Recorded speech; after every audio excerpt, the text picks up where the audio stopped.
I hope you enjoy this program about my favorite topic, tropical fish. Video cassettes of this program are available for $14.95 each by writing to Video Sig, 1030 East Duane Avenue, Suite C, Sunnyvale, California, 94086, or call 1-800-245-6717. In California, call 1-800-222-2996.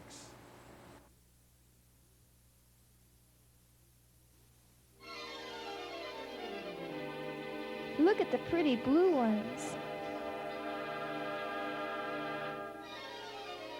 Hey, Mom, the fish are baby!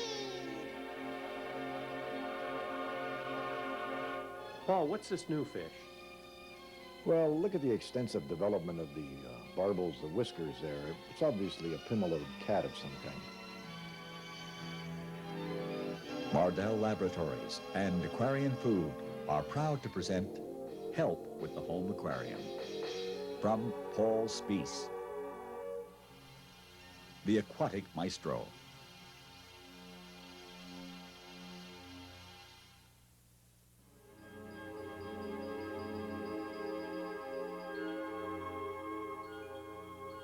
Well, what are we looking at today? A collection of fish. And what do they have in common? Nothing. That's why I picked them. You look at them and you can see a wide divergence in terms of shape and size and mouths, whiskers and fins, any number of things. And of course, that's what makes this as exciting as it is, just because of that unusual shape that shows up in a different fish.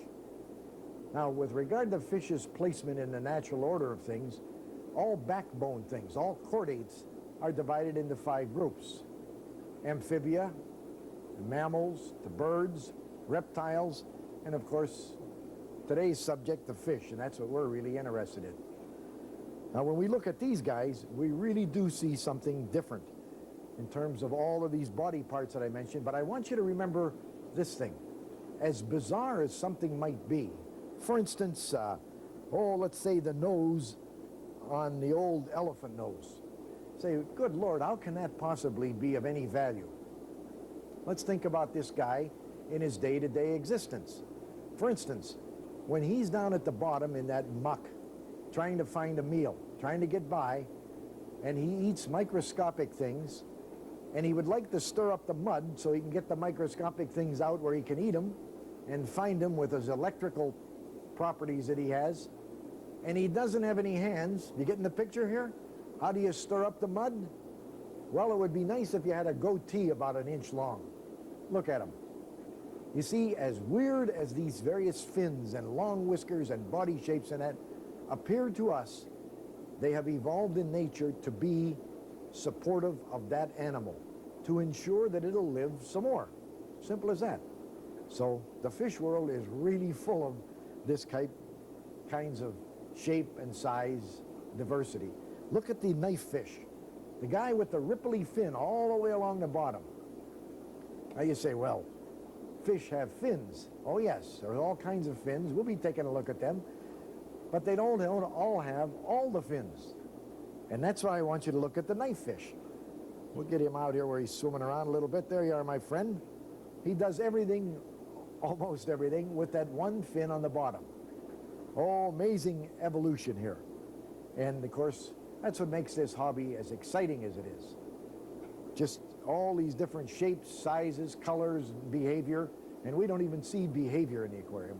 We can't see that. But we can see the externals. Let's take a look at fins, for instance. Fins are certainly one part of the fish that catch our attention. I mean, beautiful, long, flowing veils, nice color, ornate development. Certainly an exciting part of the hobby. That's probably what gets us going after different kinds of fish. Well, I recently had the task of talking to a fella about fins in a completely different context. You may think, having seen one tinfoil barb, you've seen them all. But that's not quite the case. There's a big difference in size and shape and color and a number of other things. And that's what this gentleman is all about. Bob Holland, judge at the Western New York Aquarium Society. What do you look for when you're judging a fish? You look for, first of all, the overall health of the fish to find out how the fish has been cared for, whether or not it is presenting itself, its deportment, its finnage, its color. All these indicate whether the fish has been adequately fed and whether or not it will be a healthy fish when it goes home from the show. I don't really care whether the fish is a very fancy-looking fish. I'm concerned what that individual fish is for its species. Ah, I see.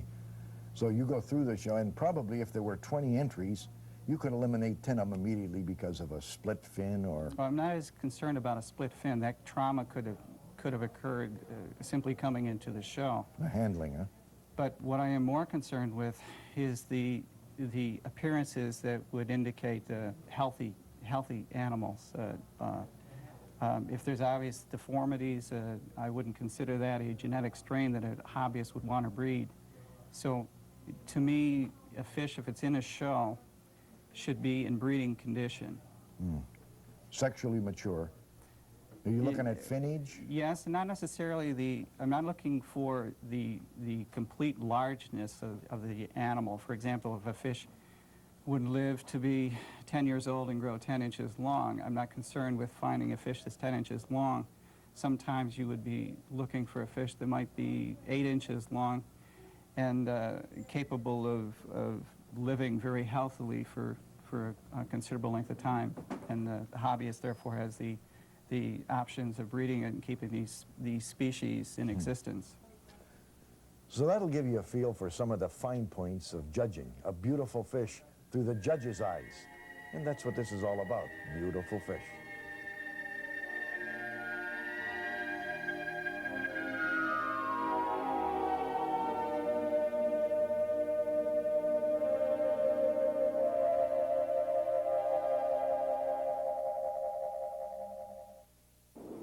Now, when you look at the fins of the different fish, you really wonder how they evolved. Let's consider a total complement of fins, if you will. Almost all fish have a dorsal fin. That's the fin on its back. Some of them are very prominent. Some of the male cichlids evolve long streamers. Angelfish, of course, have a prominent high dorsal fin. And while we're on the back, we ought to take a look at one other little fin that's on the back that's common to tetras and the catfish. And that's the adipose fin. That's that wee little thing that's behind the dorsal and just in front of the tail. And while we're at the back end, the tail fin. Now this has evolved into a wide, forked, truncated, rounded. Some of the knife fish have no fins at all, no tail fin to speak of. It's quite a bit different. And then we come around the corner onto the bottom, and we have the anal fin. Anal fin is near the vent, near the anus, a single fin. Now notice that all of these fins so far have been single fins. Now we're going to look at paired fins, which occur on the bottom. And the first ones are the ventral fins, or the pelvic fins, right? Now those fins have developed in pairs, and they have developed roles in a fish's lifestyle. Some of them use them to clasp eggs, some of them to hold on to things. Generally, they're just part of the steering and swimming mechanism, as are the pectoral fins, which are the paired fins up front. But again there, for instance, in the gouramis, where we see the pectoral fins have evolved into just two single long hairs, we see unusual finnage. But certainly, the fins are important to the fish, as important as the keel is in a sailboat or something like that. And that's part of the external evolution of the fish's body.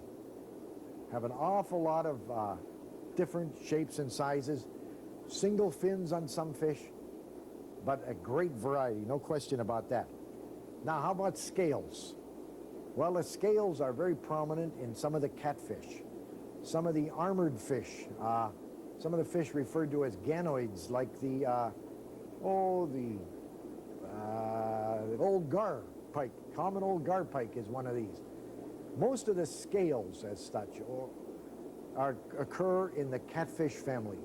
And these are heavy plates, evolution of the scales themselves to cover the body, evolution in the catfish into plates that are much heavier than the scales. All of this in terms of external protection.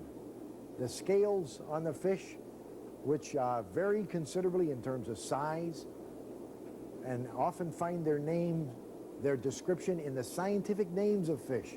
Macrolepidotus, microlepidotus, saying, hey, these scales are different. It calls our attention to what we can see visually. We'll see some different shapes and sizes of them. Some are very prominent. Moonlight gouramis, for instance, have no scales. Some of the free-swimming catfish, the pomelidellas, the glass cats, they look like they have no scales, actually called naked. The one thing that we're going to talk about in the internals of the fish are a special row of scales right along the midpoint of the body, the lateral line. Now, whether that's an external or an internal feature, you can judge that afterwards, but those scales all have a hole in them, and we'll see why in a little bit. Plates, barbels, bristles, spines. Most of the catfish have spines. Many other fish have spines. Some of them are venomous. The catfish, I use them as a defensive mechanism. And let's see what I've got down in here. Well, at least one little Corydoras. See if I can get this guy. See if he'll cooperate here. Come on out of there, buddy. He's in behind the tube. Well, we got to go to the net.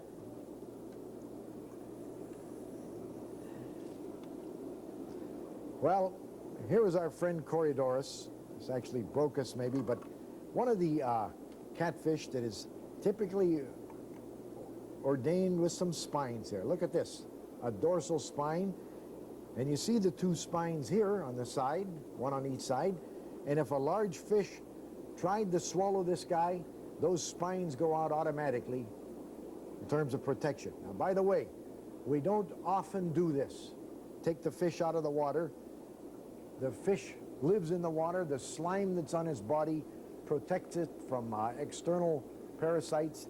And to take the fish out of the water merely is a chance to disrupt that slime coating which protects it. By the same token, if one of your fish jumps on the floor, take a minute.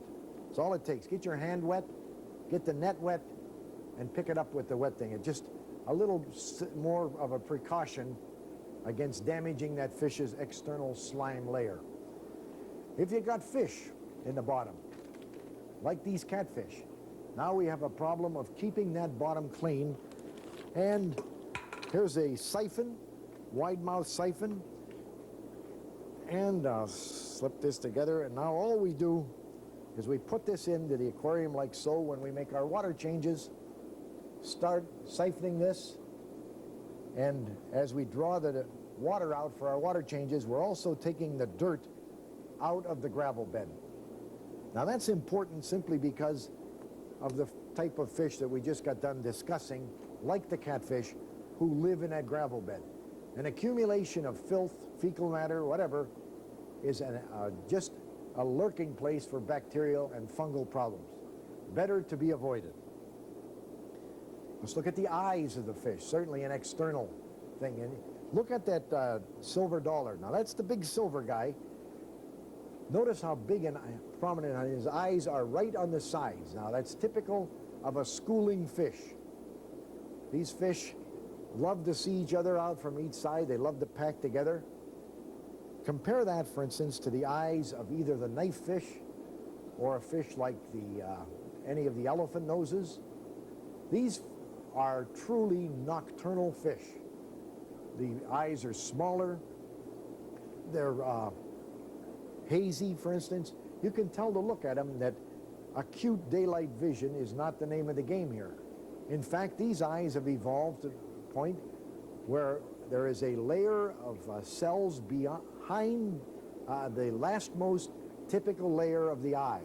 And when those withdraw to pick up the smallest bit of light that's left, it exposes this tapetum, which then still allows this fish to see in the smallest amount of light. A nocturnal fish, a nice development. Eyes vary considerably on the fish, no question about it. Nostrils, some of them have openings internally, but generally they're smelling and receptor pits only and do not have internal openings into the body of the fish itself. And the mouth and the barbels, well, I'm looking here at what we've got in any number of pomellodellas, any number of catfish, all with different types of whiskers, barbels, if you will. The barbels are important to these fish that live in the bottom, the fish that hunt by taste as opposed to by vision. These whiskers are covered with special cells called tumbler cells, and the sensitivity of these taste mechanisms in fish is unbelievable. For instance, a trout can detect sugar in the water in a quantity 1/500th of what we can by taste. So if you're going to be out there flicking around with your whiskers in the mud, you don't want to miss the slightest little bug. That's what these whiskers are all about. Some of them are just plain long flowing hairs that go well beyond the back of the fish even. Some of them are branched, like in the upside down catfish. Whatever, they all serve a purpose, and the purpose is taste, find things by tasting, chemical sense, get by till tomorrow, survival of the fittest, or would not have evolved. Let's see, whiskers, I guess we covered the whiskers there. How about the gill cover? That's probably the last external thing we want to look at, and that is merely a protective device that keeps the fish's very delicate gill membrane from being damaged. It's a selective thing, different in many fish, also named in the names, the scientific names of many fish because of a mark on it or a size of it or whatever. External parts of the fish's makeup. And now we're going to take a look at some internal parts. Now let's take a little look at the inside of the fish. Now, this is a part that we generally forget about. We worry if we see some disease on the outside of the fish and never consider the complexity of this animal that we want to keep at home. So we're going to get a little better understanding about the internal workings, the plumbing of the fish. First of all, the skin. Now you say, wait a minute, he said inside, and now we're going to talk about the skin.